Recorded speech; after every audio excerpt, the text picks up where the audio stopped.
சிவகங்கை மாவட்டம் திருப்புவனம் அருகே விசாரணைக்காக அழைத்து செல்லப்பட்ட 27 வயது இளைஞர் அஜித்குமார் உயிரிழந்த சம்பவம் தமிழ்நாட்டில் பெரும் பரபரப்பை ஏற்படுத்தியுள்ளது. திருப்புவனத்தில் உள்ள ஒரு கோவில் பாதுகாப்பாளராக பணியாற்றி கொண்டிருந்த அஜித்குமார் காரிலிருந்து 10 சவரன் நகையை திருடிவிட்டார் என்று விசாரணைக்காக போலீசாரால் அழைத்து செல்லப்பட்டார். பின்னர் காவலில் இருந்த அவர் உயிரிழந்ததாக கூறப்படுகிறது.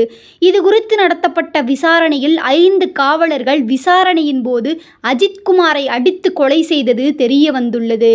இதனால் 5 காவலர்கள் தற்போது கைது செய்யப்பட்டு 15 நாட்கள் காவலில் அடைக்கப்பட்டனர்.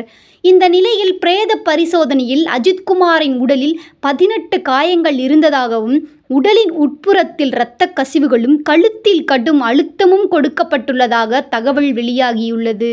சமூக வலைதளங்களில் அஜித்குமாரை அடித்து விசாரணை நடத்தும் வீடியோவும் ஒன்று வெளியாகியுள்ளது.